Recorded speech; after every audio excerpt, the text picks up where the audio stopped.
Halo, kembali lagi dengan Sobat Alam. Hari ini saya ingin membahas tentang Spirit Guide. Seperti yang kita ketahui, nama lain dari Spirit Guide adalah roh pembimbing atau disebut juga sebagai guru roh. Beberapa orang juga menyebutnya sebagai kodam. Nah, mungkin kebanyakan dari kita sudah banyak mengetahui apa saja bentuk dari spirit guide itu.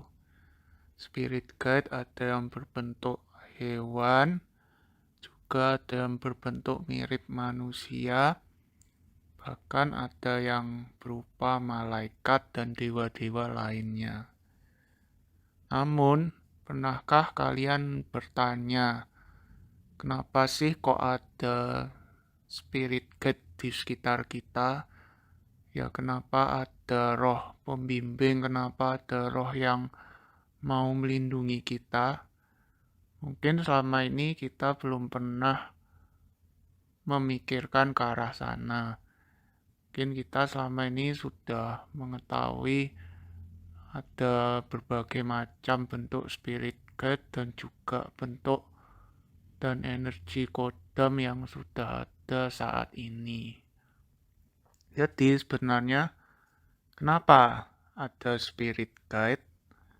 Nah, kita biasanya itu setidaknya pasti memiliki spirit guide dari trah yang terdekat dengan kita, yaitu leluhur.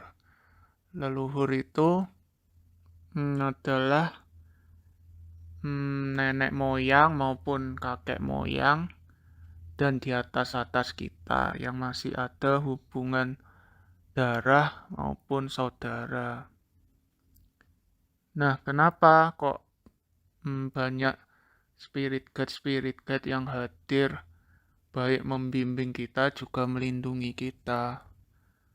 Nah, ini menurut pemahaman pribadi yang saya ketahui, itu setelah kita melanjutkan hidup kita sebagai roh atau di alam lain, kita itu pasti saat masih mempunyai suatu karma buruk, itu kita belum bisa untuk manunggal atau kita itu masih terikat oleh kelahiran kembali. Nah, di setiap kehidupan kita di bumi, kita pasti tidak lepas dari apa yang namanya dosa. Meskipun itu hanya sedikit atau hanya kecil, pasti kita pernah melakukan yang namanya dosa. Nah, saat kita sudah meninggal dan menjadi roh, kita itu sebenarnya masih membutuhkan suatu amal dan juga doa. Seperti yang kalian ketahui, apapun kepercayaan dan adat kalian, jika ada yang seseorang meninggal, kalian pasti mendoakannya. Nah, sebenarnya saat kita sudah meninggal dan menjadi roh ini, doa dan amal atau karma baik ini sangatlah penting bagi kehidupan selanjutnya. Jadi meskipun kita sudah menjadi roh, para roh ini tetap mencari jalan untuk menebus dosa-dosa maupun karma buruk mereka yang lampau-lampau. Nah, mereka yang sebagai roh ini kan tentu tidak bisa berinteraksi fisik dengan dunia manusia atau dunia fisik. Jadi kebanyakan dari roh-roh ini akan mendampingi dan melindungi orang-orang secara gaib atau secara supranatural. Nah, kembali lagi seperti tadi yang diceritakan bahwa kita sebagai roh itu masih memerlukan yang namanya amal maupun disebut juga karma baik. Nah, karma dan amal baik ini salah satunya dapat bisa didapatkan oleh roh dengan cara membantu dan membimbing manusia, itu salah satunya. Nah, yang paling dekat tadi kita ceritakan itu leluhur. Nah, leluhur kan paling dekat dengan kita, maka mereka setelah menjadi roh, mereka ini juga mencari amal dengan cara melindungi anak cucu dan keturunannya yang dirasa cocok dan baik. Jadi, tentu saja mereka akan membimbing kita secara tidak langsung. Mungkin melalui mimpi atau melalui feeling, perasaan. Nah, mereka yang dalam bentuk roh ini pasti akan mengirimkan sinyal atau petunjuk-petunjuk yang membuat manusia ini agar dapat menjadi lebih baik lagi. Nah, rata-rata yang bisa menjadi spirit guide ini yang telah meninggal usianya ratusan bahkan ribuan tahun. Mengapa hal itu terjadi? Ya karena yang sudah meninggal atau hidup sebagai roh yang umurnya semakin lama ini, tentu saja daya spiritual dan supranaturalnya juga meningkat. Untuk leluhur kita mungkin yang baru meninggal 5 atau 10 tahun, kemungkinan mereka belum dapat atau belum bisa untuk menjadi spirit guide yang turun langsung ke bumi. Hal itu dikarenakan mereka masih menjalani suatu proses dan juga masih menyesuaikan diri dengan kehidupan setelah kematian. Jadi rata-rata yang bisa menjadi roh pembimbing ataupun spirit guide ini yang usianya sudah ratusan maupun puluhan ribu bahkan bertriliun juta tahun yang lalu. Tentunya semakin lama dan panjang umur mereka menjadi roh, maka kebijaksanaan dan juga daya supranaturalnya semakin besar.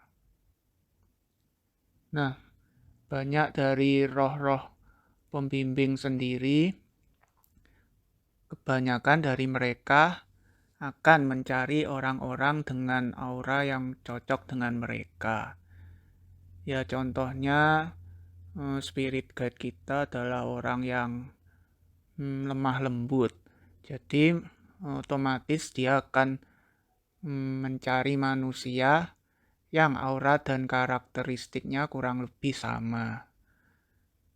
Begitu juga sebaliknya, bila kita penuh dengan energi negatif, penuh dengan kebencian, penuh dengan kemurkaan, keserakahan, maka yang menempel pada kita itu juga adalah entitas-entitas yang negatif.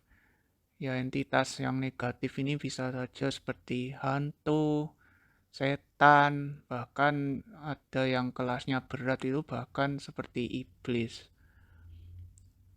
Jadi semakin kita mengembangkan pikiran kita untuk menjadi lebih baik, semakin perilaku kita juga lebih baik, maka wadah spiritual kita pun juga akan meningkat. Nah, wadah spiritual yang meningkat ini otomatis juga akan menjadi magnet. Bila energi kita positif, kita pun juga akan menarik kodam-kodam maupun spirit guide yang tentunya positif juga. Nah, semakin besar wadah yang kita miliki, pendamping ataupun spirit guide kita juga akan semakin powerful. Karena spirit guide sendiri pastinya juga menyesuaikan dengan manusianya. Jika manusianya wadahnya kurang atau tidak cukup, otomatis mereka juga tidak bisa mendampingi karena bila energi mereka terlalu besar, otomatis yang wadahnya tidak kuat akan mungkin sering sakit-sakitan dan tidak sinkron. Nah, maka dari itu semakin bertumbuhnya spiritual kita, otomatis itu juga akan diiringi kita juga akan semakin mengenal para roh-roh pembimbing yang ada di alam sana. Biasanya ya kebanyakan itu dimulai dari yang terdekat tadi, yaitu kita mulai mengenal leluhur-leluhur kita yang ada di alam sana. Nah, mungkin untuk teman-teman yang bisa melihat secara langsung itu, mungkin banyak dari mereka akan menemukan roh pembimbing mereka itu mungkin seperti orang tua. Nah, biasanya yang berwujud orang tua atau kakek, nenek ini ya itu adalah perwujudan dari leluhur mereka. Nah, untuk yang spiritualnya lebih matang lagi, mereka juga biasanya memiliki roh penjaga yang unik-unik juga.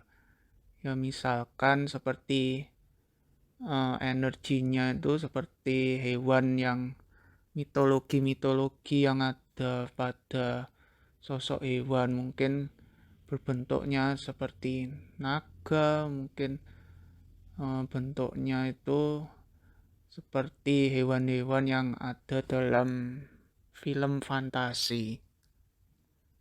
Dan biasanya orang yang memiliki keyakinan dan hubungan kuat dengan suatu tokoh itu bisa ya misalkan suatu tokoh agama ataupun tokoh dewa-dewa yang dia sukai maupun tokoh malaikat yang mereka sukai, itu bisa saja kita itu akan terkonek dan energi dari tokoh yang kita idamkan itu akan melindungi kita.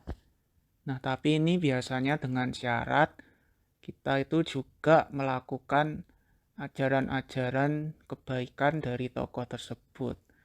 Misalkan kita mengidamkan suatu malaikat ataupun tokoh dewa yang sifatnya itu sangat welas asih.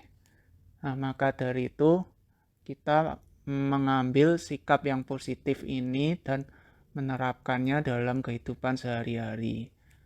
Nah, biasanya orang yang benar-benar menjalankan perilaku positif dari tokoh spiritual panutannya ini, biasanya mereka juga akan dilindungi oleh energi yang dimiliki dari dewa-dewa maupun para malaikat ini. Nah, para dewa dan malaikat itu sendiri pun adalah bentuk kanan tangan dari Tuhan alam yang maha semesta. Meskipun banyak roh suci maupun dewa dan para malaikat, mereka pun masih mengumpulkan yang namanya karma baik atau amal. Maka dari itu meskipun status dan kedudukan mereka sudah tinggi, mereka pun masih terus mencari amal yang digunakan untuk kebaikan. Nah, salah satu contoh sederhananya di tempat ibadah-ibadah maupun di tempat yang sudah terkenal sebagai tempat spiritual, biasanya di situ akan ada banyak dewa maupun malaikat yang bertugas di tempat tersebut.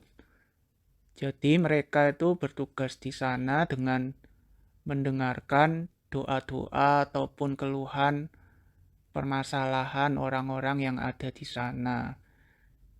Jika orang yang berdoa di suatu tempat tersebut secara tulus, secara ikhlas dan memang pasrah, biasanya para dewa dan malaikat ini akan membantu mereka ya dengan berbagai cara. Ya misalkan mereka membersihkan aura kita atau mereka memberikan petunjuk lewat mimpi, ya ataupun mendadak ya kita menjadi termotivasi untuk menjadi lebih baik lagi. Nah, jadi itu tadi adalah salah satu bukti nyata bahwa meskipun para malaikat dan roh suci dan dewa-dewa pun mereka masih tetap membutuhkan yang namanya karma baik untuk melanjutkan hidup mereka, untuk melanjutkan spiritual mereka. Maksudnya melanjutkan ini ya agar bisa kembali menyatu dengan Sang Pencipta. Di beberapa kepercayaan agama seperti yang kita ketahui bahwa makhluk hidup yang berupa roh ini masih terikat oleh yang namanya hukum karma. Di suatu ajaran seperti Hindu dan Buddha disebutkan bahwa sekelas level Brahma maupun beberapa dewa itu masih ada yang terikat oleh hukum karma. Jadi mereka sendiri pun akan selalu berusaha untuk membantu umat manusia. Nah, saking welas asihnya mereka ini, meskipun karma mereka sudah cukup untuk melanjutkan ke proses berikutnya, juga masih banyak ya karena rasa welas asih ini mereka tetap menjalankan misi untuk terus membantu dan menolong manusia. Ya, namun mungkin kebanyakan dari kita tidak peka dan tidak bisa merasakan kehadiran mereka. Mungkin selama ini kita pun juga telah dibimbing namun kita tidak bisa merasakannya. Ya terkadang itu terjadi karena pikiran dan perasaan kita memang sedang buruk atau sedang kacau. Jadi sangatlah penting bagi kita untuk terus meningkatkan wadah spiritual kita.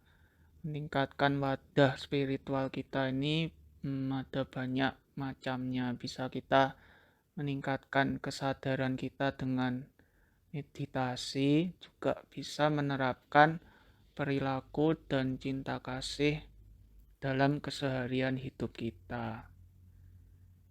Nah, semakin besarnya wadah kita juga suatu saat pasti bisa berjodoh dengan ya para leluhur kita, para utusan tangan Tuhan dan para roh suci, bahkan para malaikat. Jadi jangan bosan-bosan untuk selalu berbuat kebaikan meskipun dunia saat ini ya benar-benar sangat menyiksa sekali dan juga benar-benar sangat mengekang kehidupan manusia saat ini.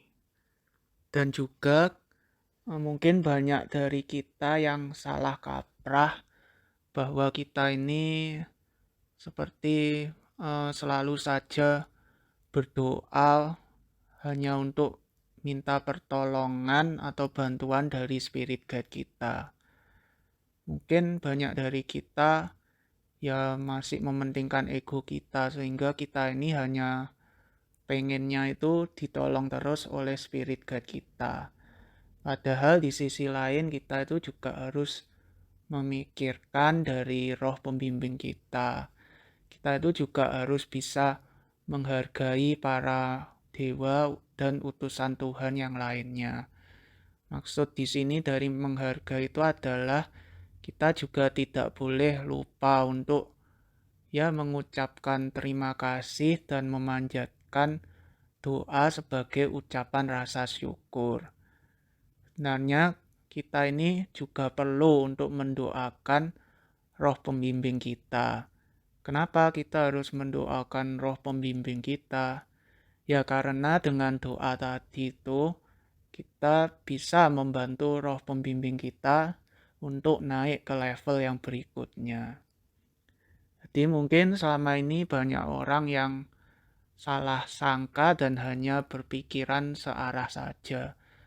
Nah, searah itu maksudnya kita itu terus menuntut Tuhan, menuntut para dewa, menuntut para roh pembimbing, menuntut mereka untuk selalu mengirimkan bantuannya ke kita.